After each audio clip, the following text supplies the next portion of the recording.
Hello, welcome to lesson 15. And this exercise, this lesson is all about the law of attraction sort of in a nutshell.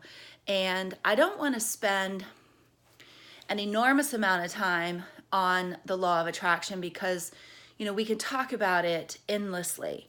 And there are so many great resources available, whether you want to watch, Esther Hicks, Abraham Hicks, or Aaron Dowdy, or Victor Odo, or Eric Ho. I mean, there's so many great resources available. Just watching The Secret. What I wanted to do for this particular video and exercise is just kind of give you what I have found are sort of the highlights or the most important places to really master in the process of the law of attraction. And, if you've already been doing a lot of this work, then your vibration should have changed anyway. Okay, so it's, that's really what it comes down to, is understanding vibration. The biggest, probably, fallacy, I would say, in a lot of law of attraction or spiritual teachings, and I didn't find this in Aaron or in Esther or Abraham Hicks, but a lot of times you will find spiritual teachers who teach about the law of attraction, and they don't cover the other side of it. And in that respect, it sort of comes back to the belief that, well, if I was vibrating at a higher level, then this challenging experience wouldn't be happening to me. And, just like we talked about in the last lesson, just because you're living in a higher state of consciousness doesn't mean you're not going to experience life on 3D Earth. You still will have contrast. And the reason for contrast is because you've got to be clear on what it is that you don't want so that you can be super clear on what it is that you do want. If you're not clear on those things, you're going to want everything, and everything isn't necessarily good for you. And so the contrast is a good thing. And that is missed in a lot of these spiritual or law of attraction teachings. It's really important as you go through the steps and you go through the vibrations and you go through every day to recognize that when you find yourself back in a lower vibration, not to get angry with yourself, not to get mad at yourself, but to again be in gratitude, appreciate that particular experience, and knowing that it's there for you. There's something for you to learn. There's a message for you. There's something in this experience that you need to pay attention to. So it's a gift, not something you should be beating yourself up over. So I would just want to make that really clear as you go out and if you decide to go and do additional research or additional findings or listening to different things about the law of attraction. Don't forget that very, very, very important step. Abraham Hicks calls it step 5. Step 5 is finding yourself back in step 1, where you're experiencing contrast and needing something in your experience to be different. There's nothing at all wrong with that. And that's where when you practice the law of attraction from a 3D consciousness, you're still in the vibration of things are good or things are bad.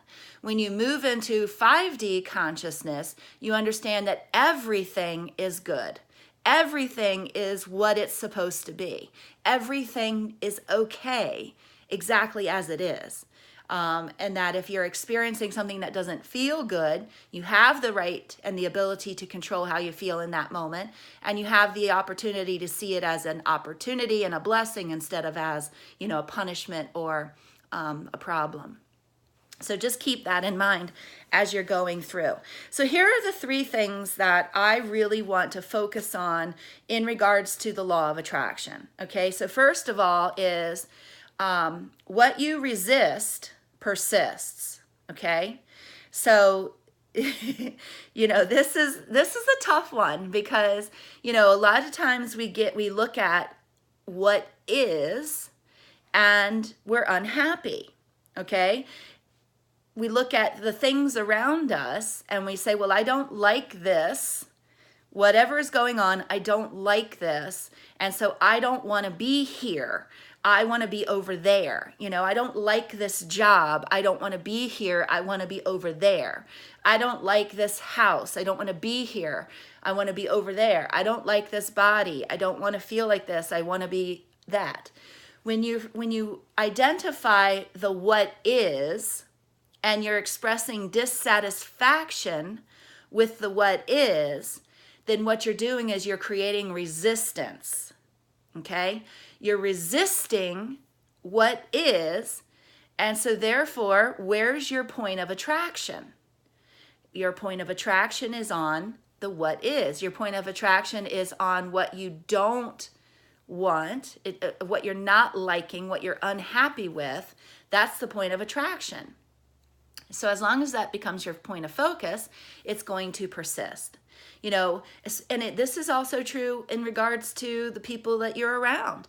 If you're constantly looking around at, say, for example, at your husband or your wife, at the things that you don't like about what they're doing, then you're resisting it. That situation must persist because that's how you're viewing it. So in every situation, what is old news. Okay, we already know what is. What is? You've been dealing with your body for however many years. What is old news. You've been living in this particular house for how many years? What is old news. You've been working at this job for how many years? What is old news. So instead of resisting the what if what is okay? What if you just allowed, because the only place that it's not okay is where? Right? Because you're the only one having your experience. Nobody else is having your experience for you. You're the only one thinking thoughts. You're the only one feeling things. So you're the only one that's creating the not okayness of the what is. So what if you just allowed what is to just be okay? Remember, we go back to the gratitude exercise. How can I find something beneficial about this situation? That exercise is all about releasing resistance to the what is.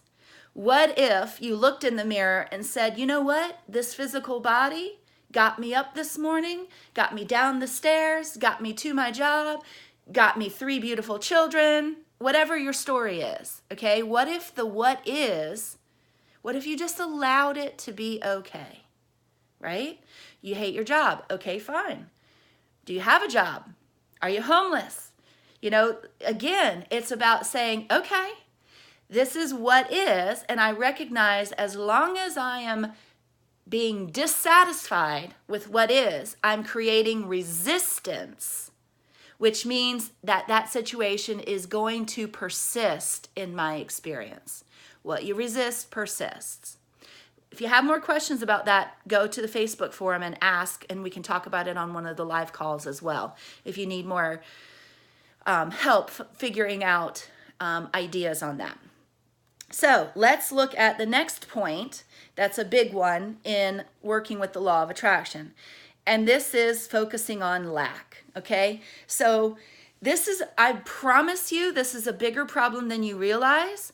And we're not even aware of it most of the time because, again, we're thinking the same thoughts we've been thinking over and over and over again for so many years. And when we look at every topic is actually 2 topics. So there's the having of the item and the not having of the desire. So the having of the desire and the not having of the desire. And more often than not, we're focusing on not having it. We're focusing on the lack, okay? So where in your self-talk, where in your talk to your friends and family, be mindful of where you're using the word don't. That's the clue that you're focusing on the lack, okay? So if you're saying, I don't want to be a size 14, or I don't want to feel like this anymore, or I don't want to work this job forever, or I don't want to be poor anymore, or I don't want to lose my house, or I don't want to be married to this person. You know, whatever the don't is. When we think that, you know, when we say these things, well, I don't want this, in our minds, we're like, I really want this really great. I want to improve my life. I want things to be really wonderful and so much better. Those are the things that I want. You know, I want this really great house. I want this really fun job. I want all of these things. But where are we putting our attention? Where's our focus going? You know, I want this amazing looking body. I want this great wardrobe. But where are we putting our attention? See, we're putting our attention more often than not on what we don't want. And what does the universe do when we focus on something? You know, I mean, it's doing its job. It's, you know, serving up more of what we don't want, or more reasons why we don't want something, right? So when we say, you know, I don't want to feel like this anymore, instead say, I want to feel healthy and happy. You know, I don't want to live in this house anymore. Instead you say, I love having a beautiful roof over my head. You know, I love having safety and security of a home. Okay, remember, this goes back to allowing what is. So we are releasing the resistance of what is, and now we're shifting the focus off what we don't want onto what we do want. You know, we wake up in the morning and we're like, oh, I don't want to go to work today. Okay, nothing's going to change. We've introduced resistance, and we've also reinforced what we don't want. Okay, so we wake up in the morning and we say, gosh, I'm so grateful to have woken up this morning. I know today is going to be an amazing day because I am happy to know that I'm in charge of how I feel. Okay, now we don't have to specifically talk about any of the thorns in our side. If we can't talk about them without introducing resistance, let's talk about the things we can talk about without introducing resistance and without staying on where it is that we don't want to be. Okay, so what is it that you are focusing on? Are you focusing on the things that you do want, or are you spending your time in the area of what you don't want?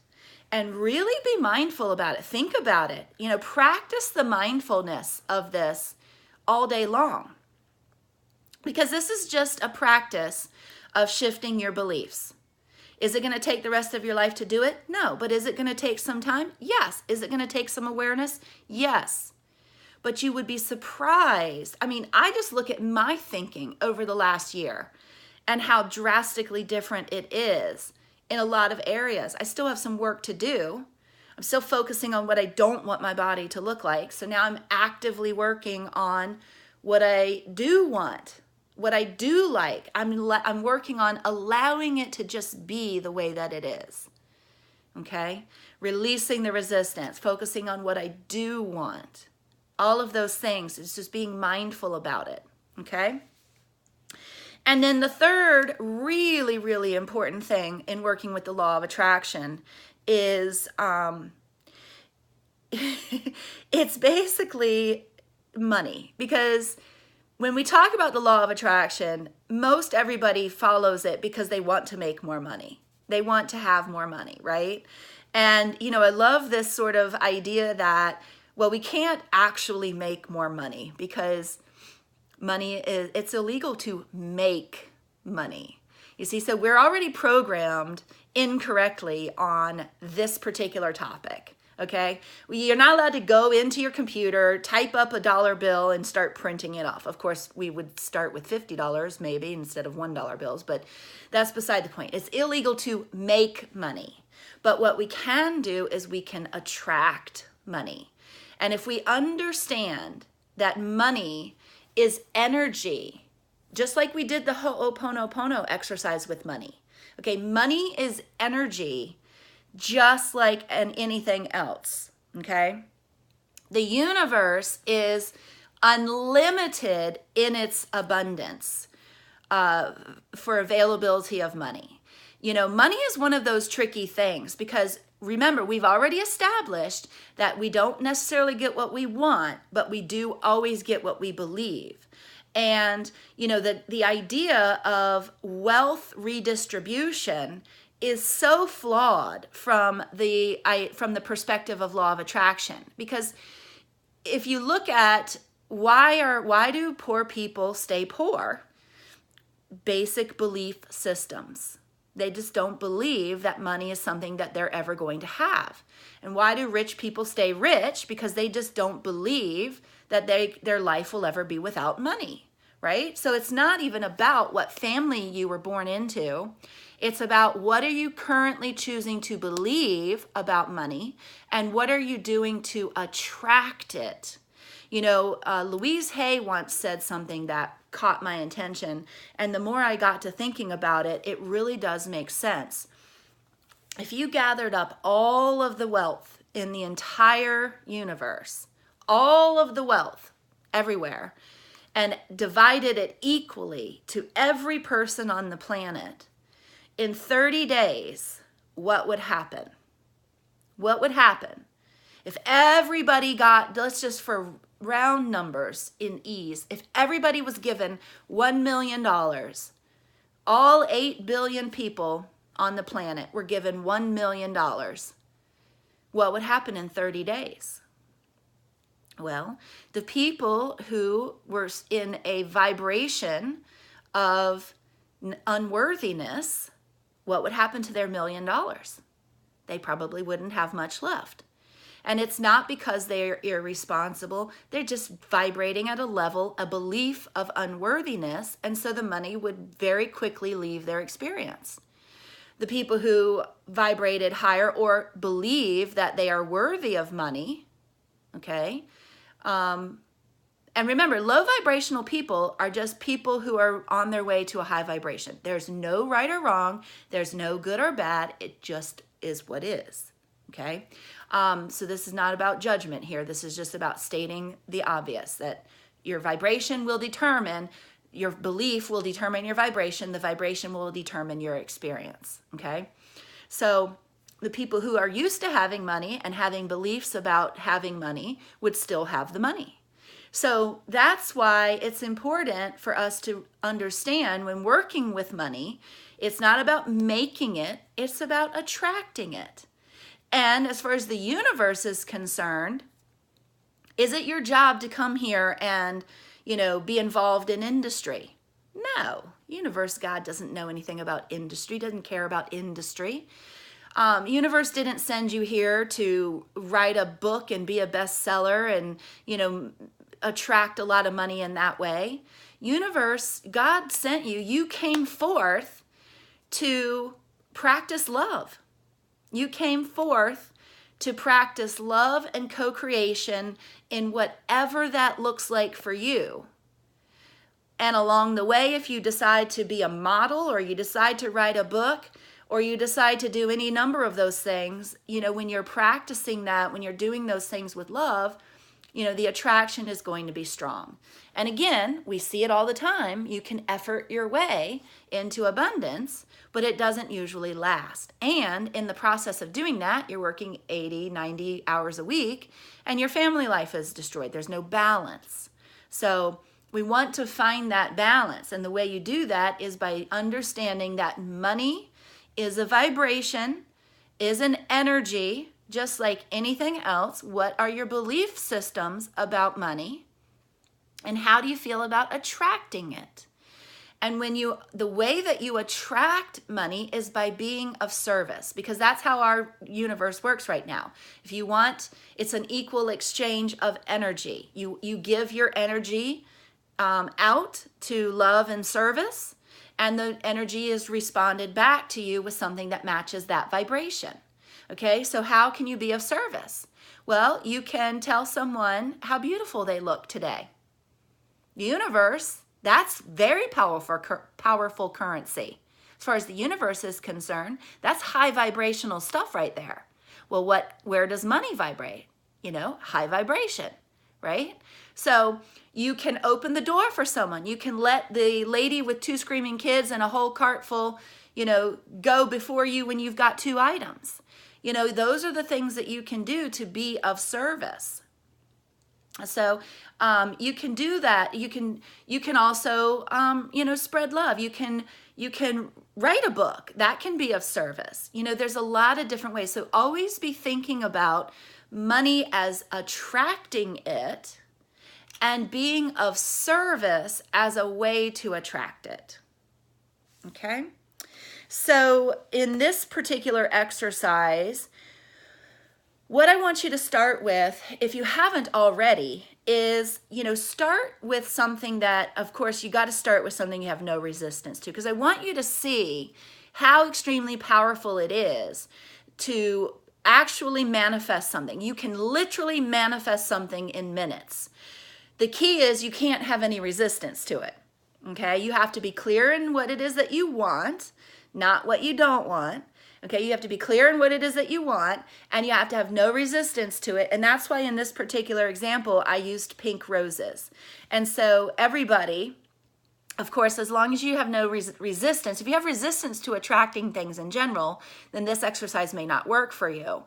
And if that's the case, let's talk about it. Let's figure out how we can release your resistance to it.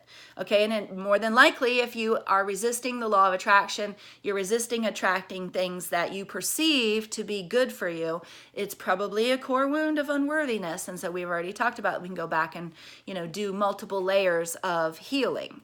And that's a separate video, but just know that that particular core wounding exercise you may have to do 5 or 6 times in order to release your resistance to unworthiness, because the law of attraction is all about, do you feel worthy or unworthy? If you feel worthy, you'll attract things that vibrate at worthiness. If you feel unworthy, you'll attract things that vibrate at unworthiness. It's very, very simple, okay? So think about pink roses and ask the universe, gosh, it would be really lovely. I would appreciate so much, universe, if you would co-create with me today and send me pink roses. I would love to manifest pink roses into my experience today. Pink roses would be, a beautiful blessing for me, and I would love to experience that as a beautiful opportunity to practice working with your lovely energy today, universe. Thank you so much. And then just be open to receiving pink roses in any form. You might see them on the internet. You might pass a billboard and you've just never noticed that billboard before. You could pass a car on the street and they've got a thing of pink roses for whatever. I mean, it could come in any number of ways. But be open. If you have resistance to pink roses, pick something else. Blue handbag or white tree or pink rock. Whatever it is. And of course, I'm doing all feminine stuff. Sorry, masculines, if any of you guys are watching. But, pick something that you have no resistance to and just start practicing. With the universe, and start saying, there was one example of a guy at one of these workshops with Abraham who said, I love getting checks in the mail. And he just had no resistance to that. He really enjoyed getting checks in the mail and felt worthy of receiving, attracting money in that way. And he started getting checks. One was just like a little $3 refund. One was some kind of a $25 rebate, that he had traded his phone in and got a rebate or something. And the next thing you know, the checks started getting bigger and bigger and bigger.